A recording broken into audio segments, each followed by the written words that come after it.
Terima kasih sudah klik video ini. Tapi jangan lupa guys, klik tombol subscribe karena subscribe itu gratis. Dengan subscribe kamu support channel ini terus untuk upload hampir setiap hari. Ingat, subscribe itu gratis. Gak ada ruginya kamu klik tombol subscribe guys. Selamat menonton. Enjoy. Assalamualaikum warahmatullahi wabarakatuh. Salam rahayu buat teman-teman semuanya. Sampai berjumpa kembali sama saya pribadi Ranggas Kuy dan masih tetap di channelnya Ilmu Karbunan. Semoga dengan adanya video ini bisa menjadi wawasan atau menjadi tukar paham lah untuk teman-teman semuanya. Saya mah cuman mau ini aja, salam-salam buat semuanya. Berhubung kan udah lama nggak upload video lagi dikarenakan kan sayanya lagi ada kesibukan dan juga lagi ngembangin channelnya Raga Motor. Alhamdulillah udah berkembang. Ya, saya pribadi mau ngembangin channelnya Ilmu Karbunan ini.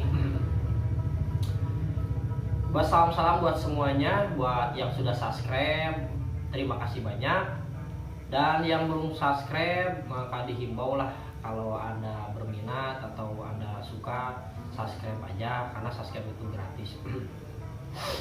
Untuk kedepannya mudah-mudahan kita akan ada sesi yang dulu pernah saya bicarakan tentang sesi kita monteh ziarah kubur atau meruqyah atau apalah, saya akan coba gali kembali. Berhubung kan sekarang sayanya lagi sibuk, alhamdulillah sekarang ada waktu lah, cuman sebentar sisaran malam ini.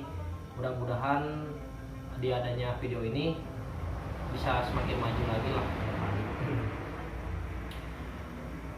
Kata yang kemarin saya lagi kerja, ada yang tanya sama Kang Idai ini sebagai kameramen. Aduh, ayo Kang Idai kesini. Assalamualaikum Kang Idai. Waalaikumsalam. Aman? Gampang alhamdulillah. Kemana aja? Nah, biasa. Iya. Sibuk kerja. Iya. Menuju proyek bumi ya. Ya katanya lagi proyek bikin rumah, sedikit lagi mau beres. Jadi jodoh. Kang Idai gini, saya mau bertanya. Kan kemarin Kang Idai berbicara sama saya, mungkin harus lebih gamblang lagi biar teman-teman semuanya tahu lah gitu. Pengen nanyain apa kan, cuman kan kalau saya kan bukan statusnya bukan ustadz bukan apa, ini cuma pemahaman saya pribadi. Mungkin berhubung kalau salahnya ya maklumin aja, ya kalau ada yang benar mungkin bolehlah sebagai picontoeun gitu orang gitu. Sok lah pokoknya mah. Iya, tak abdi teh. Laku Sunda, semua ini penonton juga lupa. Banyak yang orang luar daerah kita. Ini Hodam itu apa sih? Kok suka berbeda? Yang punya Hodam itu dari sifatnya, dari sifat, dari apa? Oh, beda mungkin gitulah dari ininya. Saya juga udah mengerti apa maksud Rasanya, dari pertanyaan Kang Idai barusan. Mungkin untuk teman-teman semuanya maaf aja kalau penjelasan dari saya tidak berkenan dengan baik. Tapi ini mah pemahaman saya pribadi. Setiap manusia mempunyai paham-paham sendiri. Apa yang disebut sama, kan kita kan istilah Indonesianya ini identik dengan Hodam gitu ya. Apa yang dimaksud dengan Hodam? Untuk pemikiran saya, karena saya bukan ustadz, tidak akan mungkin menjelaskan tentang dalil-dalil. Nah cuman ini mah permasalahannya saya pribadi ini yang menjelaskan, jadi pemahaman saya pribadi. Untuk permasalahan Hodam banyak terbaginya gitu. Mungkin yang kita aja lah yang Hodam positif. Permasalahan Hodam, sektor pertama, Hodam itu jin yang mendampingi manusia. Di setiap manusia juga punya jin korin, salah satunya yang mirip sama kita. Kita lahir ke dunia, jin korin juga ada. Sampai dengan hari kiamat, kita mau meninggal, jin korin juga masih ada di dunia ini. Jin ya. Nah, untuk kedua kan ada Hodam dari jenis-jenis benda pusaka atau benda-benda tarikan, atau boleh dibilang kayak ini saya ilmu karbunan dari karun-karun kita yang sudah meninggal, yang orangnya soleh, yang dengan syariat gitu. Ada perjanjian lah, pengen istilah nama dengan syariat ya, jalan wasilah untuk menolong lah gitu ke anak-anak cucunya ada. Untuk permasalahan hodam, kita mah harus positif aja. Satu, janganlah, nah itu kan pemahaman masing-masing. Setiap orang kan ada yang bilang punya hodam itu syirik. Nah, saya akan perjelas maksudnya syirik itu apa gitu. Maksud syirik itu bagaimana, kok bisa dibilang suatu punya hodam itu syirik. Wah, kitanya cuma meminta ke hodam. Segala sesuatu tergantung niat. Contoh gini kepada teman semuanya, kita mau beribadah sholat ke masjid ya, kita udah pakai setelan rapi, tapi niatnya mau sholat, tapi ada kata dalam hati kita, pengen dipuji orang lain nih. Kelihatan dari segi lahiriah dia bagus, tapi secara batin kita menolak. Karena apa? Karena niatnya sudah pingin ria, kelihatan sama orang, atau kelihatan gak ahli ibadah lah, atau apa. Makanya tergantung persepsi masing-masing dan juga tergantung hati masing-masing. Menurut saya pribadi, punya hodam nggak jadi masalah. Yang penting niatnya kita gimana. Contohnya kita mempunyai ilmu kebal, ya kebal bacok. Kitanya niatnya mau pakai apa? Contoh salah satu, kalau kita punya kebal nih, mau begal nih karena saya kuat, mau jajal ilmu saya, kajigar pasar contohnya. Nah itu kan salah. Tapi kalau kita punya ilmu kebal, kita harus makin kuat lagi imannya. Contohnya setiap kita mempunyai ilmu kebal, di ilmu itu pasti kita mau ada hodamnya di badan kita. Itu efek hodam, kita amarah, kita pengen menjajal, itu pasti. Kita harus imannya lebih kuat lagi, lawan itu semua nafsu itu. Jadi ada untungnya kita mempunyai kebal nih. Bukannya kita percaya bahwa dengan kebal ini bisa memanjangkan umur, bukan. Tapi ini wasilah dari Allah. Gimana? Contohnya kita lagi jalan aja, jalan ke Tasikmalaya, ke kota atau kemana. Ada begal di jalan ya. Kita tuh mau ditembak atau mau ditodong apa gini. Kan kita udah punya ini.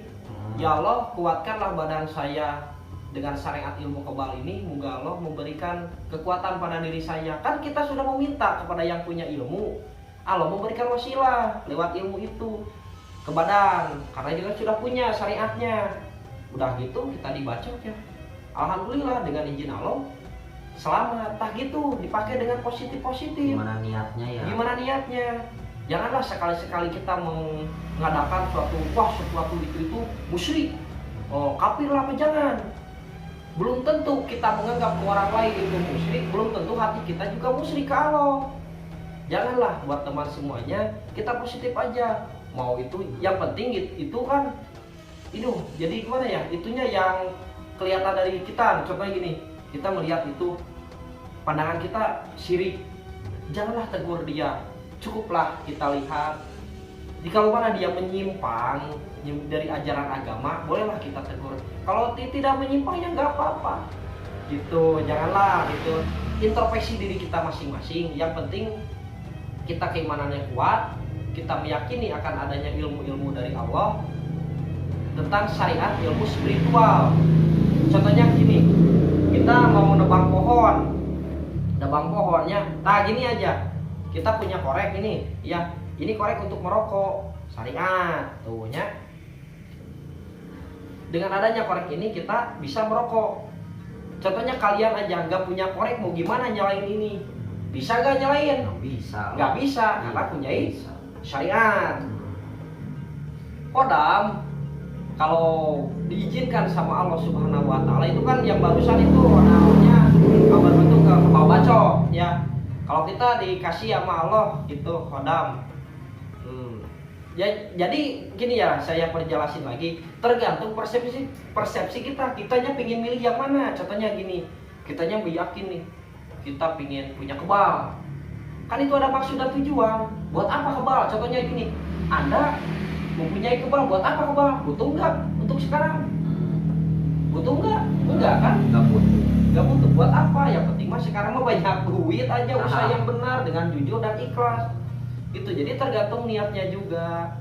Gitu. Kalau kita dikasih sama Tuhan yang Maha Kuasa, ya kita kalau bila dibilang kita itu adalah titisan lah, kalau bukan titisan jadi ada keturunan. Nah untuk semuanya gini, saya mau jelasin, setiap tubuh manusia, setiap kita terlahir ke alam dunia ya, kita sudah ditentukan wa ta'ala. Alhamdulillah saya manggang ilmu atau apapun, mungkin saya udah diberikan sama Allah syariat. Mau orang lain bilang syirik lah apa, nggak apa-apa, kan kita punya mama masing-masing ya, punya paham tak itu buat semuanya. Jadi hodam itu terbagi dari beberapa jenis. Hodam jin, contohnya saya akan perjelas hodam jin dulu. Itu kan jin, ada yang jadi pusaka-pusaka, atau kita dari syariatnya, dari orang tua kita nih punya pusaka, itu kan pasti di setiap pusaka ada hodamnya, jinnya gitu kan. Jin juga ada yang baik, ada yang tidak baik. Buat ini yang dulunya kan mungkin gini, ada pusaka dari kerajaan anu kan, itu orangnya soleh, senjata kan, senjata dulu kan senjata berperangnya pakai kujang, contohnya kujang. Nah kok kenapa gitu bisa syariat itu pakai kujang itu, kok bisa Allah langsung dikabul gitu kalau kita mau mengobati seorang. Kan gini, setiap orang soleh itu mau berperang ini melawan musuh kan, itu kan kalau orang soleh itu sebelum perang itu didoain dulu, meminta kepada Allah, itu kan energi positif ya. Mungkin Allah memberikan suatu kekuatan, yang penting kita pemikirannya positif aja. Wah cina ini ada pusaka disimpan di rumah, cina katanya ada yang bilang, nggak tahu siapa, nggak tahu saya punya, mungkin persepsi saya pribadi. Ini ada yang bilang gini, wah ini mempunyai pusaka ini syirik. Syiriknya di lebah mana? Contohnya gini ya, yo ini batu ali dipakai, ini syirik, ada hodam. Apa kalau kitanya niatnya ini syariat buat kita pakai, keren kan? Buat itu aksesoris ya. Kalau Allah memberikan kekuatan ke batu alininya, alhamdulillah, terima aja. Yang penting kitanya jangan menuhankan suatu itu barang, karena kalau kita sudah menuhankan secara pribadilah syirik kecil gitu. Kalau kita sudah mempercayai bahwa di dalam setiap barang atau tempat itu mengandung aura, karena kita tidak bawa sesuatu itu dari Allah, yaitu udah masuk ke dalam syirik. Syirik itu banyak dan luas gitu. Nah contohnya gini, kita pergi ke rumah sakit, kalau kita sakit, weh kemarin kemana? Oh kemarin saya ke rumah sakit itu gak ada kerasanya, nih penyakit masih tetap. Gak percaya sama Allah, syirik ya syirik lah gitu. Kalau gini bicaranya, nggak mau, masih belum dijawab sama Tuhan yang Maha Kuasa. Ke dokter, siapa tahu ke dokter yang lain lagi, ada wasilah dan ada petunjuk dari Allah, dan mudah-mudahan bisa sembuh oleh Allah dengan syariat. Pergi ke dokter yang lain, itulah bagus. Jadi kitanya dahulukan dulu Tuhannya gitu, karena segala sesuatu itu kalau kita meyakini itu adalah karomah, adalah jadi petunjuk, karena semuanya itu adalah gimana ya, jadi jalan itu. Allah memberikan suatu kesehatan itu lewat jalan. Masuk lagi ke bidang hodam, kita mempunyai kekuatan nih, kekuatan hodam, alhamdulillah. Mungkinlah jangan orang lain lah, saya pribadi aja yang masih belajar dan belajar. Saya juga masih manusia bodoh lah, nggak tahu apa-apa. Dan cuman saya sudah didalami sendiri gitu. Alhamdulillah, Allah diberikan suatu kekuatan, ya boleh dibilang tuh jadi syariatnya dari leluhur. Saya mau yakini bahwa setiap ilmu dari leluhur itu mengandung jin hodam. Ciri-cirinya udah kelihatan dari sorot matanya itu tajam, kedua bijaksana, kewibawaan. Ya salah satunya kayak begitulah. Setiap kita bicara orang lain pasti nurut. Itu ilmu-ilmu yang kita tidak tahu itu, contohnya jangan ilmu spiritual aja, syariat. Setiap kita melihat pasti akan kita bisa, karena nggak tahu itu mau syariatnya mau jin apalah, mau jin jarian kasarnya mah, yang penting kita niatnya. Oh alhamdulillah, terimakan aja. Kalau kita meruqyah kemana-mana aja, jangan kalau itu asli dari Tuhan ya nggak akan bisa keluar lah. Lewat apa keluar? Itu ada asli dari Allah diturunkan dengan syariatnya itu. Kan kita harus perlu pedang, contohnya ini harus perlu korek, menyalain rokok kayak begini. Kalau sodam ini kayak gini, contohnya gini. adalah suatu, ini kan Khodam tuh tidak menyeluruh ke pengobatan, tidak, menyeluruh ya, menyeluruh gitu. Contohnya gini ya, ada yang sakit, karena kitanya bisa, contohnya bisa syariat lah, kita meyakini lah itu ada sakit kah, contohnya lumpuh gitu, tapi kita meyakini dalam hati ini nggak normal nih sakit, ya sakit nggak normal, oh nggak normal, iya saya pribadi, oh ini sakit yang nggak normal. Kalau kita bisa punya secara pribadi, kita kan punya ya sekutu kekuatan meyakini diri sendiri. Ke orang lain kan susah meyakini gimana ke diri sendiri. Mungkin dengan syariatnya kekuatan ini Allah bisa mengabulkan. Ya Allah, saya mau mengobati orang itu, mudah-mudahan Allah memberikan petunjuk dan penyembuhan. Kita berangkat ke orang itu, dan lantas kitanya pegang. Jangan paru pegang aja, enggak lah. Kita harus berdoa dulu kepada Tuhan Yang Maha Kuasa, atau mau doanya kita yang udah disunahkan lah sama Rasulullah, kulhu, falak, binas, ayat kursi. Yang 5 pancar itu kulhu, Fatihah, kulhu, falak, binas, ayat kursi. Ya itu aja doain. Banyak-banyak buat apa gitu, dalam hati aja. Bismillahirrahmanirrahim. Kata orang lain kan kelihatannya, kok gak berdoa? Itu kan saya dari hati, santai aja sambil merenung sambil kita berdoa. Jangan jauh-jauh, ngangkat tangan ini dalam hati juga. Tuhan kan kita yang udah wujud nih, mau wujud, kita wujud. Ini kan salah satu cerminan dari wujud Allah yang nampak. Itu wujud. Ini kan Allah semuanya. Kalau enggak ada dat Allah, enggak mungkin terbentuk ini dunia ini dan kita semua. Itu. Jangan jauh-jauh, dalam hati kita aja. Kayak kita meyakini bahwa Allah itu ada di diri kita. Ya udah, kita berdoa aja dalam hati, meminta, ya Allah, dengan yang doa yang tadi, yang udah gitu, kan kitanya merasa punya pisau ini. Itu kalau yang korek ini ibarat ini penyakit, kita yang punya korek ini. Kita ambil aja kekuatan dari ya Allah, meminta kekuatan. Dengan saya lillahi ta'ala menolong orang itu, ya udah, ntar juga ada. Kalau kita udah basic spiritual, kita akan tahu lah, kita juga akan merasakan, oh kok seperti ada getaran-getaran ini, peringkat gitu, getaran-getaran, energi lah, kita ambil atau kita transferkan ke orang itu, kita berdoa, insya Allah.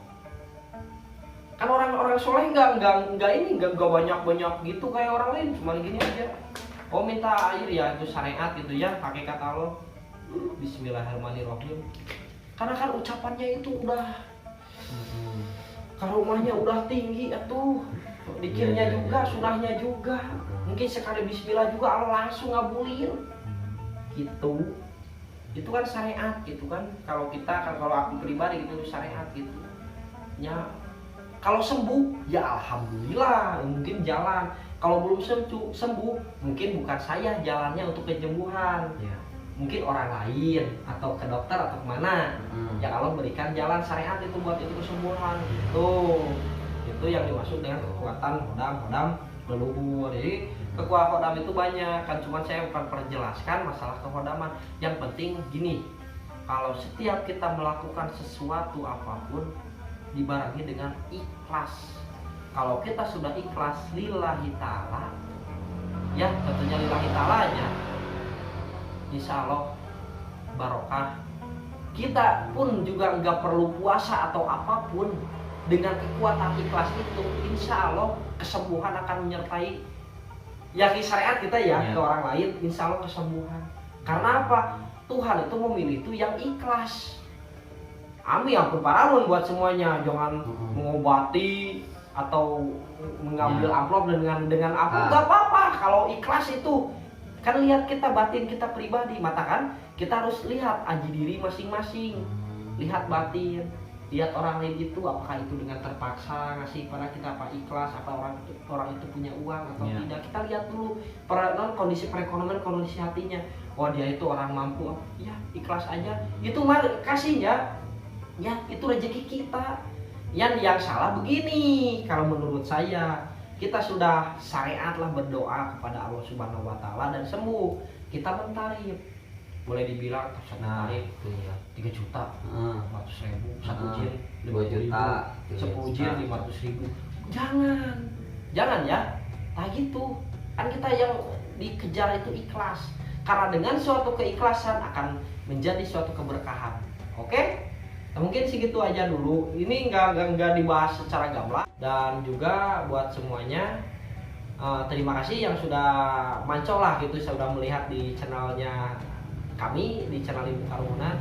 Semoga buat anda semuanya masih stay lah, dan juga diberikan kesehatan, umur yang panjang, barokah, rezeki lancar, nikmat dunia, nikmat akhirat, selamat dunia, selamat akhirat. Ya, itu aja kita. Ya, siap. Ya, mungkin ya, maaf nih buat semuanya, bukan nggak digamblangin, karena ini kan durasi video. Iya. Nah, ya, dan juga semuanya begini, saya sarankan buat semuanya jangan lupa like, comment, and subscribe di channelnya Ibu Karumunan, biar saya itu lebih semangat lagi. Dan maaf bila mana kata-kata saya menyinggung atau apapun kepada semuanya, maaf lah, Ya. saya juga manusia biasa nggak tahu. Dan ini cuma sedikit aja kepahaman dari saya. Yang positifnya ambil, negatifnya jangan dicaci maki. Nah, itu manusia, ya, bukan malaikat. Itu aja manusia, banyak salah dan banyak dosa. Wabillahi taufiq wal hidayah. Wassalamualaikum warahmatullahi wabarakatuh. Allahumma sholli ala sayyidina Muhammad wa ala ali sayyidina Muhammad. Bye.